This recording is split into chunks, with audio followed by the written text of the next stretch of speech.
Luluto ako ng mussels, guys. Ang bango. Lagyan ko ng sibuyas. Yung malilit na sibuyas. Yung shallot ang tawag nila. Anong tawag ba natin sa Pilipinas? Yung laso na sa Lucano. Ewan ko sa Tagalog. Tapos, luya. Ang bango. Yan. Kiwar-kiwar lang para ma-absorb yung mantika. Tapos, lagyan ng sabaw. Tubig. Ayan guys, lagay ko na yung dahon ng sili. Ayan. 2 pack to na binili ko. 2 supo.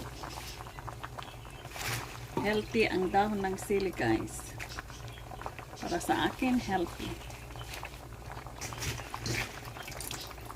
Ayan. Ayan natin guys. So, ayan, luto na. Kailangan hindi overcook yung gulay, yung dahon ng sili.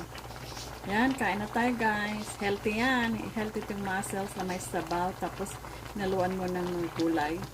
Lalo na itong dahon ng sili. Yummy. Healthy yung sabaw.